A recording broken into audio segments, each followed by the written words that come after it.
Bueno, buenos días. Nosotros somos Digitans Agency y esta es nuestra propuesta para la solución del sistema piñón-cremallera. Nuestro equipo está integrado por su servidor Emiliano Díaz, soy el desarrollador técnico, mi compañero Sebastián Francia es el diseñador mecánico, Daniel Arizmendi él es el líder investigador y Roger Jaimes el líder de documentación. Lo primero que haremos es definir qué es y cómo y para qué se utiliza el sistema piñón-cremallera. Para esto les doy la palabra a mi compañero Daniel Arizmendi y Roger Jaimes. No, ¿qué es? El mecanismo piñón-cremallera es un mecanismo que está compuesto por el piñón, que es con una rueda dentada, que engrana con una barra dentada que se le conoce como la cremallera, de forma que cuando el piñón gira, la barra dentada se desplaza longitudinalmente. Esto hace que el mecanismo se transforme el movimiento giratorio de un eje en movimiento rectilíneo. O sea, cuando engranan el piñón con la cremallera, hace que el movimiento giratorio de un eje sea rectilíneo, ya que el mecanismo piñón-cremallera es similar al de un engrane simple, por tanto la cremallera y el piñón deben tener el mismo paso y el mismo módulo. Para que funcionen adecuadamente, tienen que tener la misma similitud de espacios entre cada diente. Este tipo de mecanismo es reversible. Esto quiere decir que se puede, o sea, tanto como para un lado como para, o sea, en este caso es hacia la derecha y hacia la izquierda, o de enfrente y reversa, como es en otros ejemplos, como los taladros.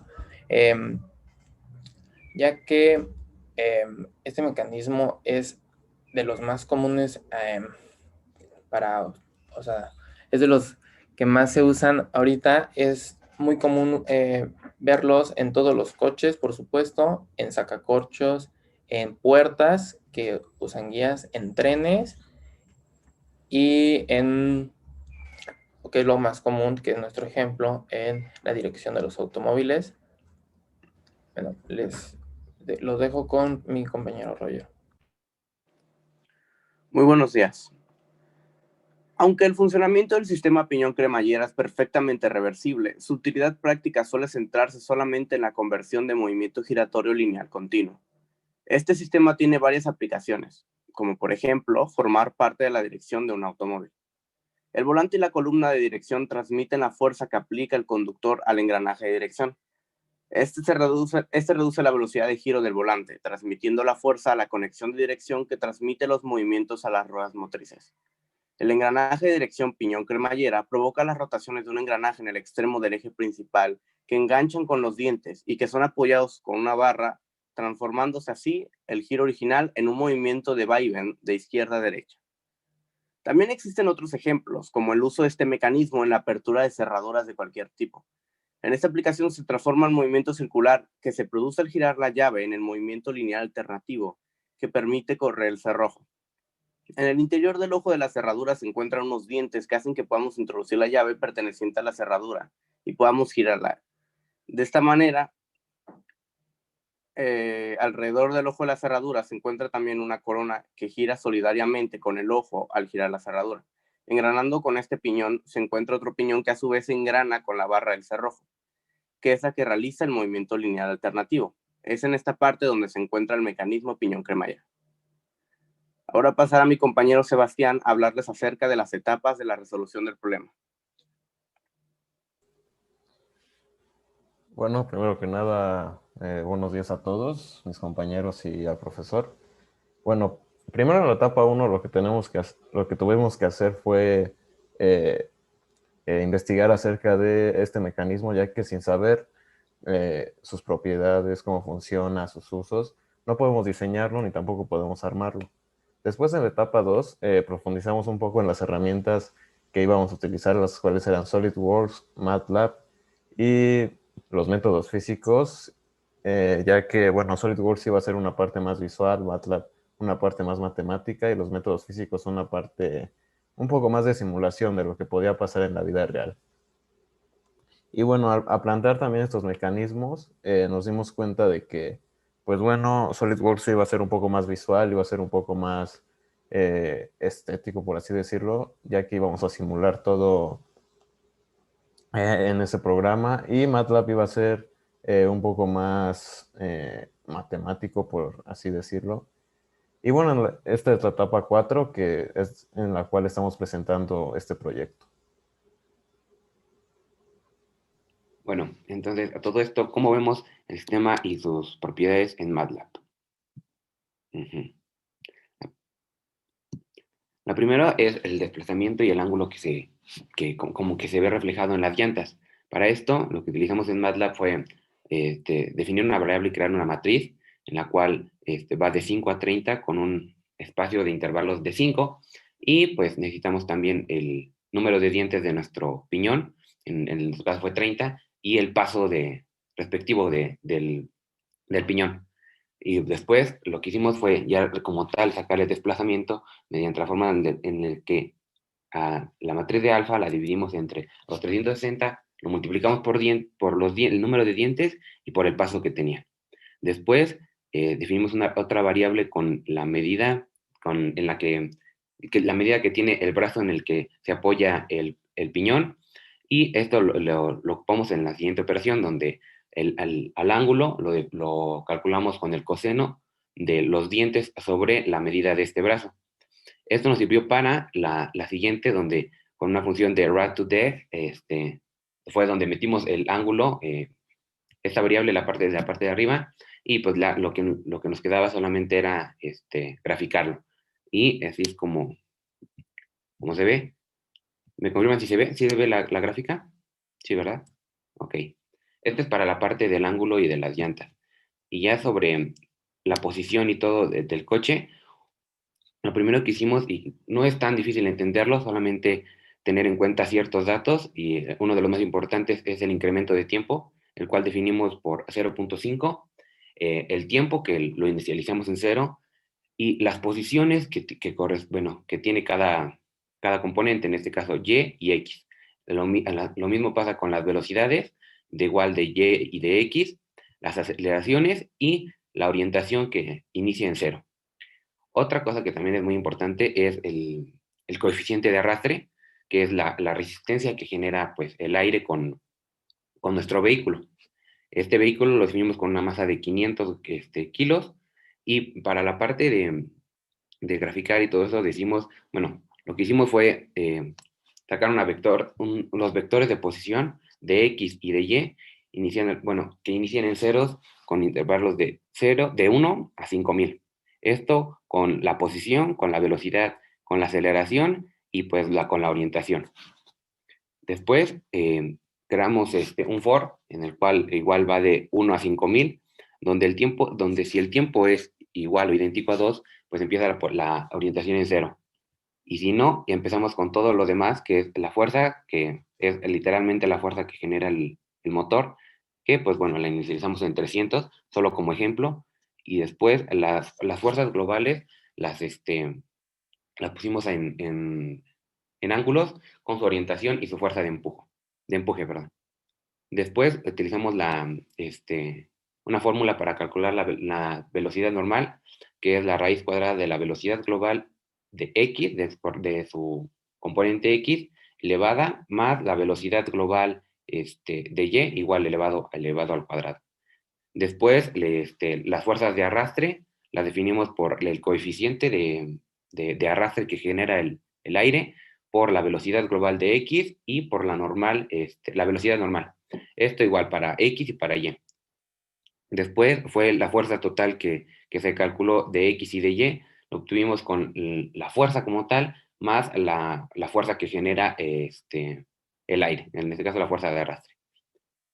Esto se repite para la posición de aceleración y de velocidad. Y ya nomás lo que nos quedaba en la parte de hasta abajo es, como tal, sacar las gráficas de posición contra tiempo, la gráfica de posición, la de velocidad contra tiempo, y pues es así como se ven. A ver, ajá. Esta es la de velocidad, su gráfica, la de la de velocidad contra tiempo, que pues bueno, se ve un poco pequeño, pero pues ya sí. Si le hacemos un zoom, a ver, según yo sé, es donde se logra ver un poco más el incremento. Bueno, la segunda es La gráfica de posición, como vemos, inicia en 0 y aquí es donde ocurre el cambio repentino de, pues como el volantazo de 90 grados y es donde se ve reflejado en nuestro plano. Y la siguiente, como ya pues nada más es la gráfica de posición contra tiempo. Ahora, ¿cómo lo vemos en SolidWorks? Necesitamos tener una animación un poco más visual y no tanto matemática. Para eso, les doy la palabra a mi compañero Sebastián Francia, que nos va a explicar el modelaje de nuestro piñón cremallera. Claro. ¿Puedes dejar de compartir, compañero?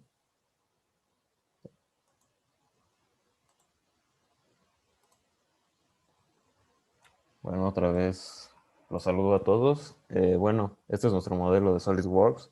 Bueno, aquí nos pudimos encontrar con varios problemas y que pudimos resolver. Y el primero fue básicamente el riel. Al momento de pues, moverlo, no solo se mueve horizontalmente, sino también se mueve un poco verticalmente. Eso nos ayudó, bueno, con eso pudimos tomar en cuenta que, no, con eso pudimos tomar dos engranajes, ya que, bueno, para que no se saliera para que no se saliera del primero y así no tuviéramos fallas en el modelo. También otro problema que tuvimos, pero que pudimos resolver entre todos, fue esto, que no chocaran al momento de girar las ruedas. Eso también nos quitó un poco de movilidad, pero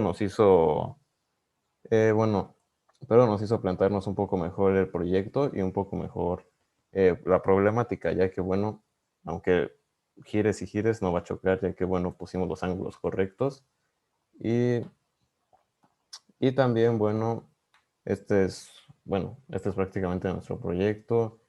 Eh, el engranaje tiene 26, ¿cómo se? 30, ¿no? 30, me parece que son 30. ¿Eh? Me parece que son 30 dientes. Ah, bueno, sí, Sí, sí. tiene 30 dientes.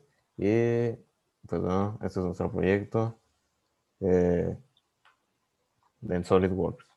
Y pues bueno, ahora pasamos a la parte ya de la conclusión con mi compañero Roger. Hola compañeros, los saludo de nueva cuenta. Y pues bueno, la verdad es que este mecanismo en verdad resulta de gran ayuda. Tiene muchísimas aplicaciones y los sistemas piñón-cremallera se pueden introducir en un gran número de máquinas, siendo que este mismo logra una función indispensable en cada una de las mismas. Sin duda, pese a que su ejemplo más básico puede haberse representado de una manera simple, la verdad es que el mismo no tiene por qué ser así, ya que la complejidad de depende mucho de la aplicación que le vayamos a dar. Siendo así, tenemos que el piñón cremallera puede resultar útil y en algunos casos hasta indispensable para ciertas herramientas.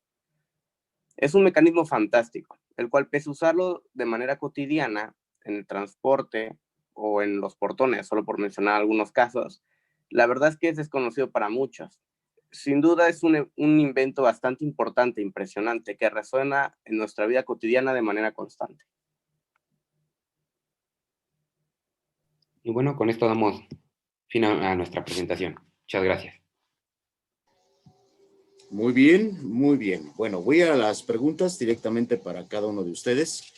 Tenemos 823. Ok, 823. Iniciamos 808. Muy bien, bueno. Veamos, por favor, voy a empezar con Roger, si me es tan amable, por ahí estás, mi estimado Roger. Sí, maestro. Mencionaste una característica interesante en el mecanismo de piñón cremallera, la propiedad de ser reversible, lo cual indica, bueno, en el caso correspondiente de los mecanismos aplicados en otro ámbito, en otro contexto, pues que puede ser, pues precisamente el movimiento lineal puede provocar un movimiento angular, ¿estamos de acuerdo? Al menos esa es la parte como lo entendí, que es reversible. Sí, sí. ¿Cuál sería el problema, mi estimado Roger, para el sistema de transmisión básicamente basado en un piñón cremallera si las llantas, por cualquier circunstancia, estuvieran sujetas a una fuerza que las obligara a moverse? ¿Cuál sería la consecuencia en el movimiento del volante y cómo crees que lo pudieras minimizar considerando que es reversible este mecanismo?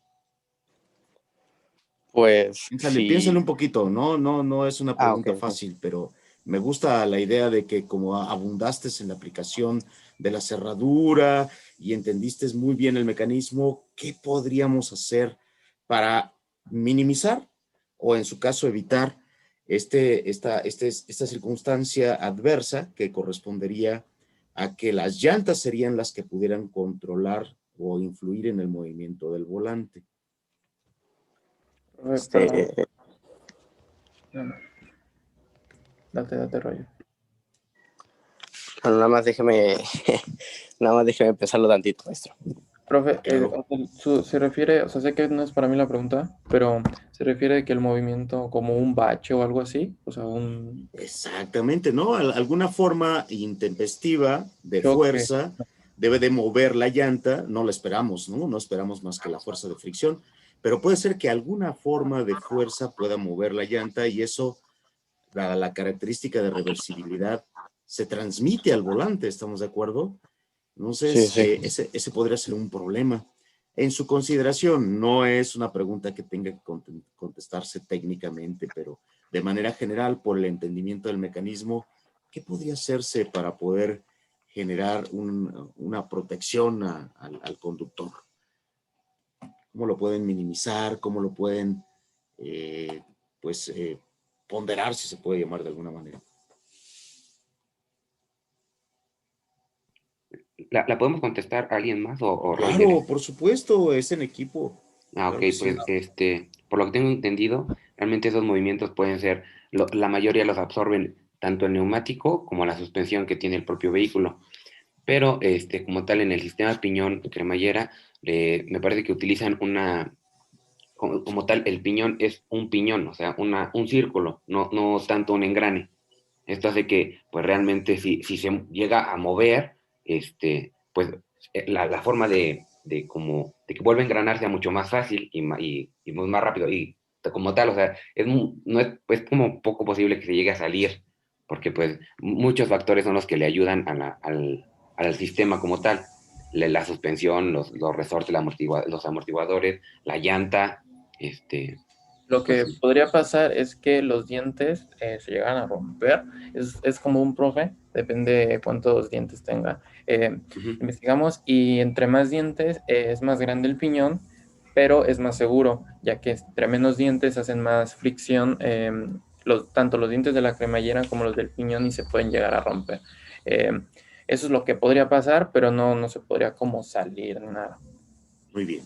De hecho, esto que indican de tener un sistema diferente, las llantas no son solamente las llantas per se, es otro sistema, ¿no? Que no se ha estudiado, pero evidentemente el problema es real, existe la situación en donde la llanta puede generar un movimiento adverso en el volante y eso pues se puede aislar generando un sistema diferente en la llanta que no se ha estudiado, pero me parece muy interesante la observación.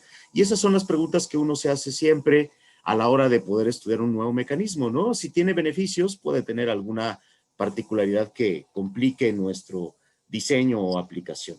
Muy bien. Mi estimado Emiliano, bueno, te toca, ¿no? Bueno, ya Sí, contestaste sí. esta, pero también te toca aquí. Tú explicaste muy bien la cuestión de la simulación en MATLAB del movimiento continuo del volante.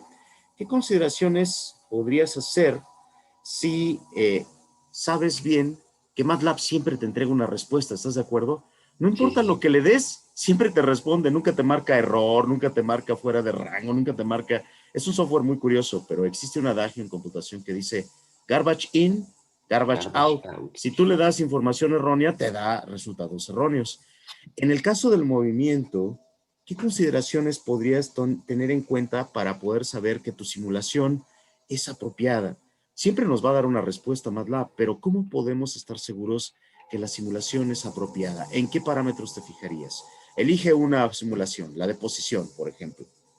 Ok, pues realmente lo primero que considero que tienes que hacer es estudiar como tal los métodos físicos para entenderlo primero a la antigüita, ¿no? A lápiz y papel, para posteriormente ya, o sea, generar una lógica y poderlo plasmar en MATLAB. Otra cosa que también en lo particular me ayudó bastante fue los comandos de help, y el poner el help y la cuestión que necesitas, como investigar, no sé, el plot, el subplot y todo eso, es de bastante ayuda. En el caso de las gráficas de posición contratiempo, pues realmente lo que considero debes de tener cuidado es en el nombre, en el general el nombre de tus variables, y que estén bien plasmados en tu operación, como tal, en la operación donde se generan las divisiones, las multiplicaciones o las raíces cuadradas. Tener también en cuenta el uso de los paréntesis y de los puntos y comas si es necesario. Y pues bueno, realmente nada más tener mucha ayuda. MATLAB es, pues te aporta bastante cuando pues te muestra un error, te dice literalmente como en qué línea tienes tu error y cuál es tu error. Esto, pues es bastante de ayuda. Muy bien, muy bien, muy bien. Bueno, evidentemente coincido contigo, tu primera afirmación es la contundente. Debo entenderlo físicamente y saber el rango de variación de las variables, porque MATLAB me puede dar valores que físicamente podrían ser imposibles. Entonces hay que tener siempre en cuenta eso, ¿no? El sistema físico ante todo, no perderlo de vista. MATLAB es una herramienta, pero por lo mismo necesita acotarse, necesita determinar el rango de cada variable, necesita interpretarse físicamente y no dejarla como un modelo puramente matemático. Excelente. ¿Está por ahí mi estimado Sebastián? Claro, profe, aquí ando, aquí ando.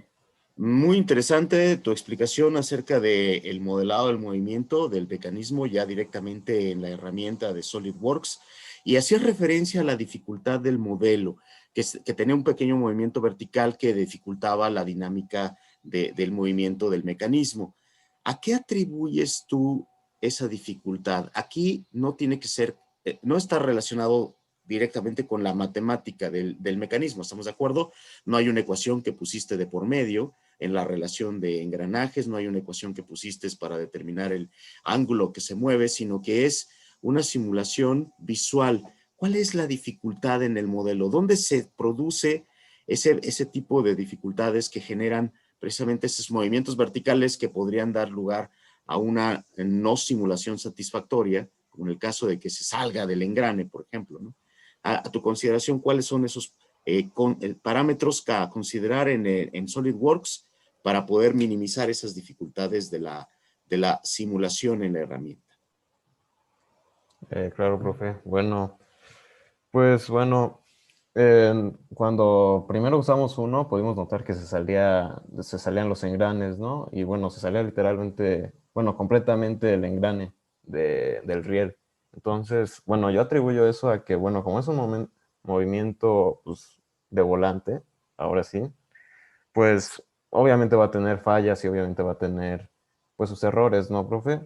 Entonces, pues bueno, lo que hicimos, como mostré, fue tratar de minimizar los errores poniendo dos engranes y pues atribuyo el error más que nada que a la hora de pues mover las llantas o mover el volante, que pues bueno, es básicamente lo mismo. Eh, el movimiento no es, por así decirlo, completamente horizontal, sino eh, tienes que poner un poco de verticalidad a la hora de pues, mover las llantas y los rines y todo eso, profe. Profe, o sea, a nosotros se nos complicó de que poner los dos engranes, no, que estaba la cremallera y se movía como hacia adelante y hacia atrás.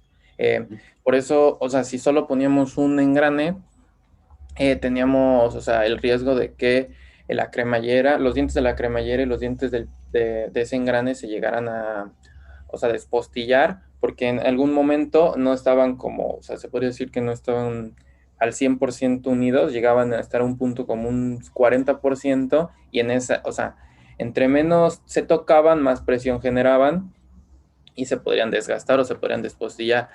Por eso tuvimos que poner los dos y hacer que simétricamente estuvieran unidos. Eso fue lo que nos costó un poquito, pero, o sea, fuera de eso, no. Muy bien, de hecho, le has dado al clavo. Recuerdo la explicación detallada del profesor Alfredo y es justamente lo que mencionas. A diferencia de la simulación en MATLAB, que nos interesa una relación matemática, aquí importa la relación geométrica y el diseño no puede ser arbitrario. No puedo decir 20 dientes, 30 dientes. ¿Qué geometría tienen? qué tamaño tienen y cómo es la congruencia entre los elementos. Si va a haber o no congruencia dependerá de su geometría, ¿estamos de acuerdo? Es un poquito más un análisis matemático en la parte de la geometría que la parte matemática de la relación entre los elementos, ¿no? Muy bien, mi estimado Daniel. Te iba a preguntar a ti, pero bueno, ya contestaste esta otra pregunta, así que perfectamente bien contestado. Déjenme ver, tenía por aquí otra observación. Bueno, entre las observaciones generales, es una muy buena presentación, es estructurada, es completa, participan todos, de hecho lo hicieron en periodos o intervenciones más cortas, y me hubiera gustado, como una recomendación, cuando hacen toda esa explicación maravillosa del mecanismo piñón-cremallera aplicado a la cerradura, ver algún diagrama, porque en particular hizo una descripción que me lo iba imaginando, ¿no? El ojo de la cerradura y el mecanismo interior y ese piñón modificado para que pueda tener un paso mucho más pequeño. A lo mejor una lámina con el ejemplo lo hubiera enriquecido un poquito más, ¿no? Pero es prácticamente una recomendación. Muy bien, hicieron uso de todas las herramientas. Faltó también un poquito hacer una referencia a los modelos matemáticos. Antes de hacer una explicación sobre MATLAB, hay que hacer referencia a ellos. No se limiten, pongan una lámina con lo que se presenta en términos matemáticos para de ahí pasar a la parte de explicación de cómo se implementa en MATLAB. Con eso se aclara y no tienen ustedes tanta dificultad en estar aclarando sobre el modelo matemático la parte computacional. Se pongan una lámina donde viene ahí literalmente la ecuación se establece de esta manera, estas son las variables, este es su significado físico y matemáticamente se traslada a MATLAB como un vector, como una variable, como una iteración, etcétera, ¿no? Pero muy bien. Muy bien el mapa del desarrollo, ¿no? Que presentó por ahí su compañero Sebastián. Y muy bien, las conclusiones, el cierre. Yo creo que hay algunas áreas de oportunidad a su consideración. Yo diría que si ustedes quieren dejarlo aquí, me encantaría siempre hacer una mejora, es interesante, pero es completo. Está bien, es parte de lo que yo creo considerar importante. Si tuvieran que presentarlo el día de mañana, lo harían seguramente mucho mejor. ¿Por qué? Porque ya incorporarían no solamente lo que hemos comentado, sino lo que vieron del equipo anterior y lo que verán de los equipos siguientes, ¿no? Pero si me preguntaran, yo diría completo. Está bien explicado, está bien entendido y solamente unos detallitos por ahí que pudieron haber mejorado, pero no pasa nada, ¿sale? Okay. Muy bien. Sí, bueno. Muchas gracias. Perfecto. Gracias, Siguiente equipo, ¿quién se anima?